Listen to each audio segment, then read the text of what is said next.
reverendíssimo diácono, irmãos e irmãs, celebramos o 16º domingo do tempo comum.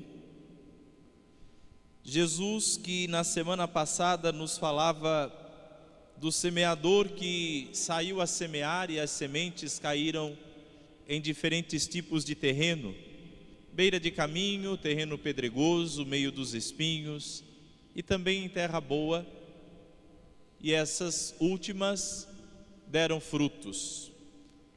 E agora Jesus continua a contar as parábolas e fala de semente novamente.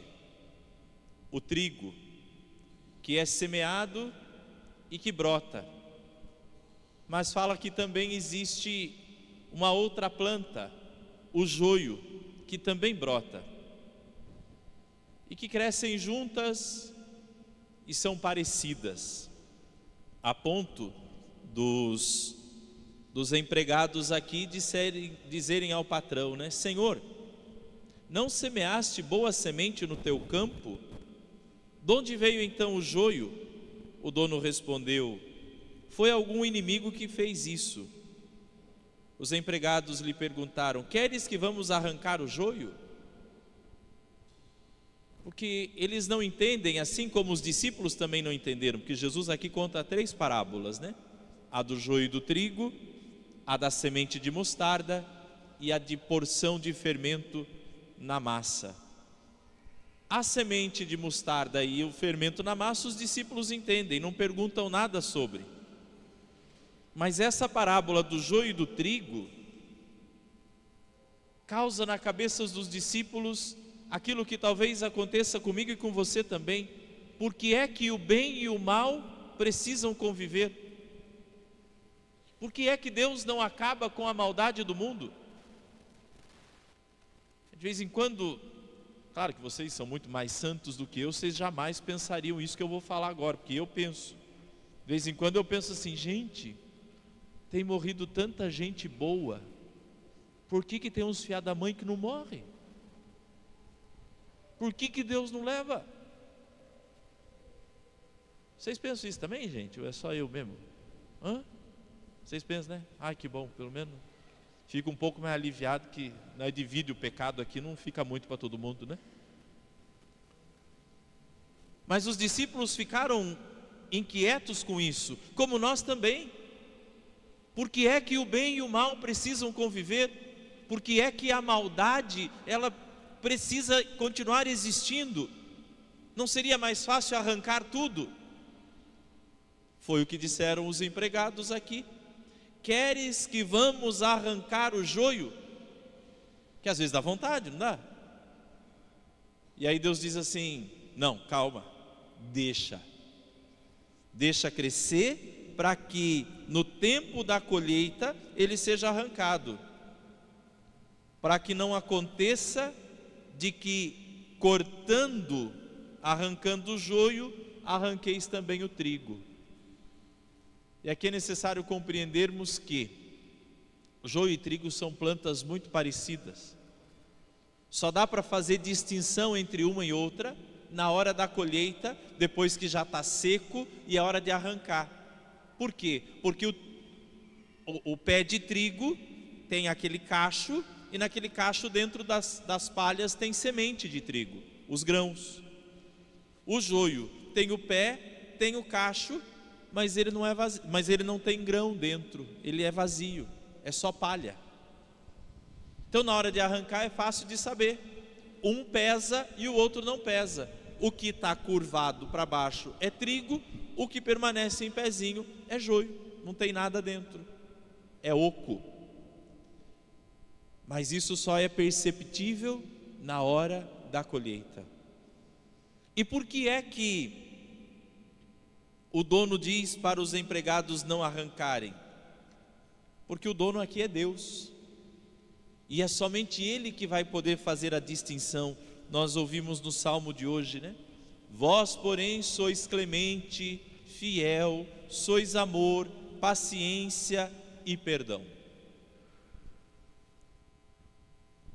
Ele vai saber perdoar, Ele vai saber olhar cada um de acordo com aquilo que é verdadeiramente. Porque, queridos, vamos combinar, que se fosse destruir o que é mal, de acordo com o meu e com o seu pensamento, eu acho que o mundo estava lascado. Pensa comigo, você, naquele dia que você não acorda bom. Se você tivesse o poder de dizer assim: Senhor, fulano eu queria que não existisse mais. E daí daquela hora assim, ó, a pessoa desaparecesse. Olha, gente, tem dia que você ia levantar que não ia sobrar um do seu lado. Não ia. Eu conheço você. Conheço. Nunca esqueça que eu atendo vocês em confissão aqui todo dia. Mas daí depois você vai, toma o seu café, né? Dá uma arrumadinha na cara, né? Lá pelas 9 horas a alma parece que volta no corpo. Aí você já começa a pensar: nossa, mas fulano não era tão ruim assim, não. Ah, mas cadê fulano? Não, você pediu para desaparecer, eu arranquei da sua vida. Ai, mas não, será que não dá para trazer de volta? Agora não dá mais, você pediu para sumir. Se fôssemos resolver de acordo com aquilo que nós pensamos, com o nosso julgamento, não dava certo. Nós somos precipitados nas coisas. Nós tomamos as nossas atitudes pautadas em momentos. E Deus não. Deus, ele olha um todo. Deus, ele vê um contexto. E existe muito joio que pode, porque aqui diz São Paulo na segunda leitura que nós ouvimos: o Espírito vem em socorro da nossa fraqueza. Existe muito joio que, tocado pela graça de Deus, pode se transformar em trigo. Essa é a palavra que Deus me deu quando eu preparava as homilias desse final de semana. Como termina é que se conta. É como termina. Porque às vezes, no começo, é tudo muito lindo. São José Maria Escrivá, um santo espanhol, diga-se de passagem, né? Espanha está em alta hoje, né? Então, São José Maria é espanhol, não é só de futebol que a Espanha está bem, não. De santa ela está muito boa também. São José Maria, Santa Teresa de Ávila, né? Mas São José Maria dizia: começar é de todos, terminar é dos santos. Começar todo mundo começa, terminar, perseverar, só os santos dão conta disso.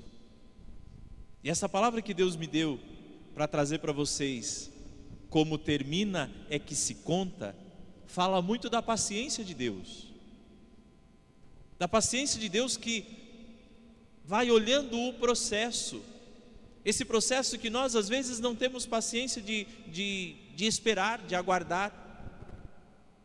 Ou não é verdade que você não espera o micro-ondas apitar para você abrir? Ou que você não dá uma aceleradinha na sua air fry de vez em quando, hein? Sabe que é 5 minutos, mas dá uma adiantadinha. Compra lá no Mercado Livre, né? E aí está escrito lá: chega terça-feira.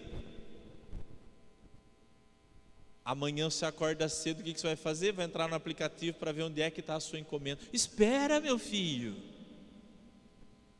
Essa ansiedade toda. E com isso a gente não percebe que nós estamos tendo muita dificuldade em respeitar o processo das coisas. Começa agora, a gente já quer tudo pronto amanhã.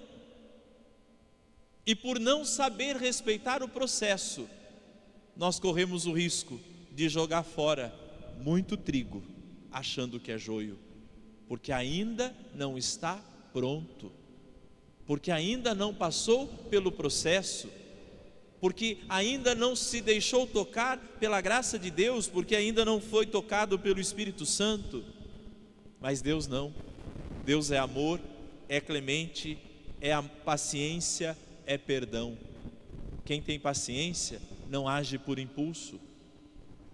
Quem tem paciência vai aprendendo a esperar a poeira baixar antes de tomar decisões na vida. A paciência tudo alcança, vai dizer outra espanhola, Santa Teresa de Ávila. A paciência tudo alcança. Mas esta falta de paciência, como a dos empregados aqui do Evangelho, de querendo arrancar já o joio, mesmo que no meio do joio vá um monte de trigo junto, Deus diz: não, não são vocês quem fazem isso, sou eu. E com isso, queridos, não sou eu e nem você que vamos acabar com a maldade do mundo. Sabe por quê? Porque Deus confia que o ser humano pode ser melhor, que aquele que hoje não vale nada, amanhã pode vir a valer muito. Olhemos, por exemplo, esse mesmo que escreveu a segunda leitura de hoje, São Paulo. Já imaginou?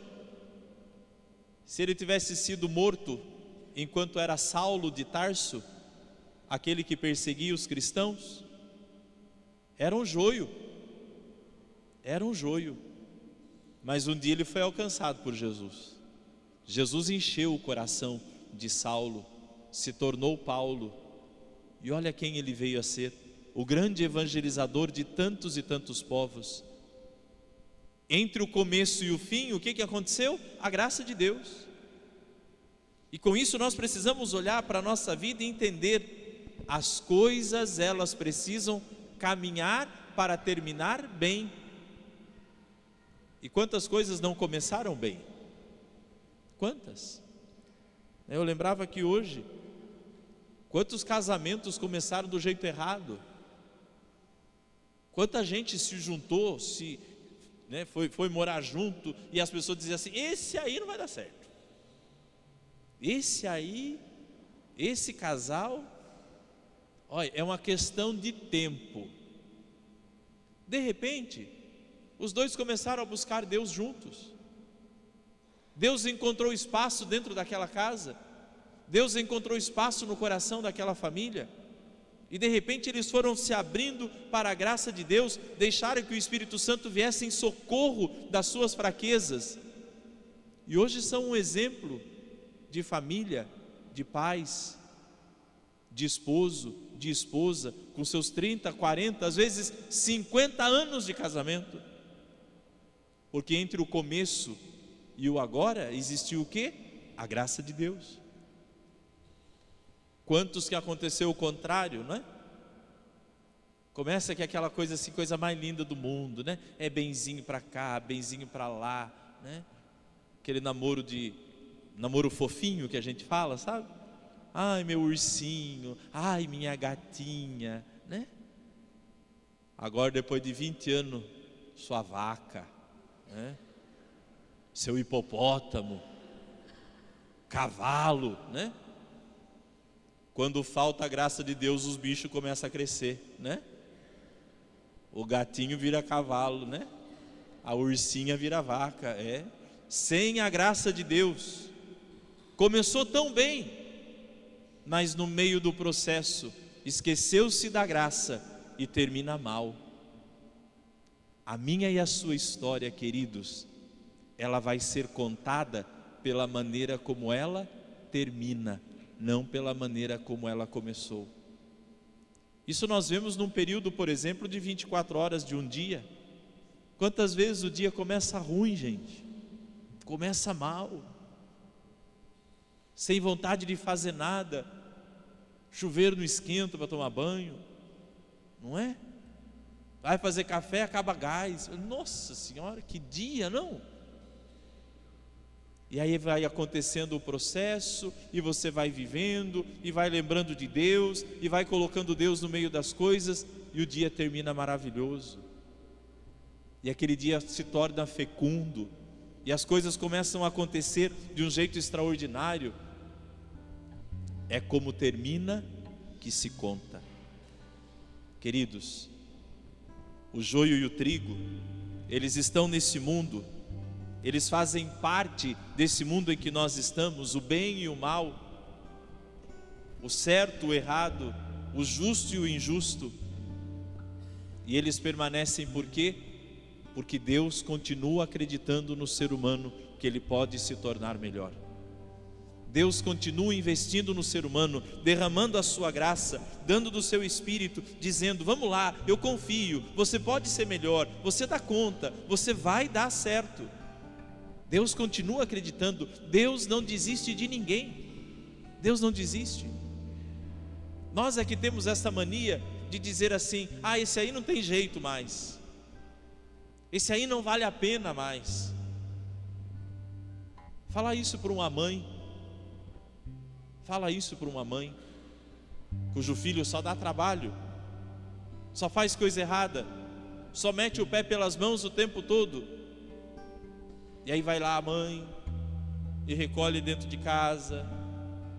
Quantas vezes tem que dar banho no filho, tem que limpar as sujeiras do filho, tem que pagar as dívidas do filho. E ele diz assim: eu vou melhorar. 2, 3 meses, que é uma belezinha. Daqui a pouco volta e faz tudo de novo. Aí as pessoas dizem: larga a mão dele, esse aí não tem jeito, esse aí não dá conta mais de melhorar. Por que a senhora ajuda tanto? Não vale a pena fazer mais nada por ele. O que acontece? Vai a mãe e faz tudo de novo. Por quê? Porque ela acredita que agora vai ser para valer. É isso que Deus faz comigo e com você. Por que Deus nos perdoa todas as vezes que a gente vem arrependido na confissão, e às vezes confessando sempre os mesmos pecados de sempre? Porque Deus olha e diz assim: agora é para valer, né? É a última vez que você está falando isso, é a última vez que você caiu nesse pecado, é a última vez que você faz isso. Eu confio que agora é a última vez. E é assim que Deus nos trata, porque Ele é amor, Ele é paciência, Ele é compaixão. Por isso Ele não deixa arrancar, porque se Ele deixasse arrancar o joio antes de chegar o dia da colheita, eu pergunto, meu filho e minha filha, será que nós já não teríamos sido arrancados? Será que eu e você não estaríamos no meio do joio? Mas porque Deus é paciente, Ele espera que a gente cresça. Eu tenho certeza que da semana passada para cá você já cresceu um pouquinho, você já amadureceu um pouquinho. As suas palhas, né, as aparências, elas vão sendo cheias da graça de Deus. Vai existindo fruto dentro de nós. Daqueles frutos que eu disse a semana passada, quantos deles talvez você tenha produzido essa semana? Quantos deles? Quantos de nós começamos como joio, que merecíamos ser queimados no fogo, mas estamos caminhando para sermos guardados no grande celeiro de Deus que é o céu, porque no meio do processo fomos alcançados pela graça. Queridos filhos, o bem e o mal estão no mundo, e Deus não destrói, e Deus não acaba, porque Ele continua acreditando que o mal pode se tornar bom. Ele continua acreditando que o errado pode começar a fazer o certo a partir de hoje. Deus não quer perder ninguém. Deus não quer perder nenhum de seus filhos. Por isso Ele não se precipita como nós fazemos. Deus continua acreditando que o ser humano que Ele fez bom pode terminar melhor ainda. Sejamos também nós esperançosos e confiantes. A graça de Deus, ela pode fazer terminar muito bem aquilo que às vezes pode ter começado muito mal. Eu não sei como anda a sua vida, eu não sei como ela começou, mas eu e você podemos decidir como ela vai terminar. É como termina que será contada. Lembre sempre disso. A maneira como sua vida terminar é a maneira como a sua história vai ser contada para aqueles que vierem depois. Fique em paz se as coisas não começaram bem. Fique em paz se as coisas não iniciaram do jeito como você tinha planejado. Confie no processo, confie na graça de Deus, porque pode terminar muito melhor se você assim desejar. Louvado seja o nosso Senhor